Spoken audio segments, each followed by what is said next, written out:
আসসালামু আলাইকুম ওয়া রাহমাতুল্লাহ। সুপ্রিয় দর্শক, আশা করছি আল্লাহ রাব্বুল আলামিনের অশেষ রহমতে আপনারা সকলে অনেক ভালো আছেন।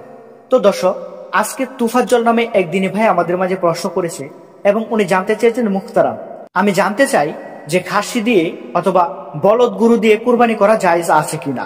অনেকেই কুরবানির মধ্যে অনেক টাকা দিয়ে বলদ গরু কিনে আনে, তো এই বলদ গরু দিয়ে কুরবানি হবে কিনা এই বিষয়টা নিয়ে আমি অনেক দ্বিধাদ্বন্দ্বে আছি। আমাদের পরিবারের মধ্যে অনেকেই বলে যে গরু যদি কিনতে যাস তাহলে বলদ গরু কিনে আনবি। তো আসলে কি এরকম বলদ গরু দিয়ে কুরবানি করা জায়েজ আছে? যদি আমাকে এই বিষয়ে বিস্তারিত ধারণা দিতেন তাহলে অনেক উপকার হতো। তো ধন্যবাদ দিনী ভাই, আপনি গুরুত্বপূর্ণ প্রশ্ন করেছেন।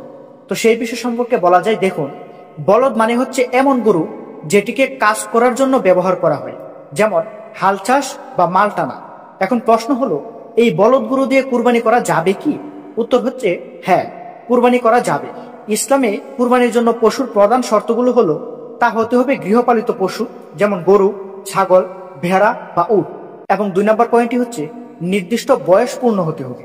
কুরবানির পশুর একটি নির্দিষ্ট বয়স আছে, এই নির্দিষ্ট বয়স যদি পূরণ হয় তাহলে আপনি ওই গরু দিয়ে বা ওই পশু দিয়ে কুরবানি করতে পারবেন। 3 নম্বর পয়েন্টটি হচ্ছে পশুটি শারীরিকভাবে ত্রুটিমুক্ত হতে হবে। পশুটির যদি কোনো ধরনের কোনো অসুখ থাকে বা কোনো ধরনের কোনো ঘা থাকে বা কোনো রোগাক্রান্ত থাকে তাহলে ওই পশু দিয়ে কুরবানি করা জায়েজ নেই।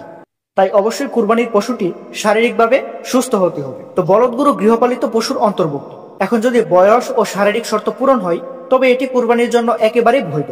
হানাফি, শাইফি, মালিকি ও হাম্বলি সকল মাযহাবেই এটি অনুমোদন করে। সুতরাং খাটানো বলদ গরু দিয়ে কুরবানি করতে কোনো সমস্যা নেই, তবে নিশ্চিত হন পশুটি কুরবানির অন্যান্য শর্ত পূরণ করেছে কিনা। তো প্রিয় দর্শক, আশা করছি আপনাদের সবাইকে বুঝাতে পেরেছি। তো ভিডিওটি ভালো লাগলে অবশ্যই একটি লাইক করবেন, আমাদের চ্যানেলে নতুন হয়ে থাকলে অবশ্যই চ্যানেলটি সাবস্ক্রাইব করবেন।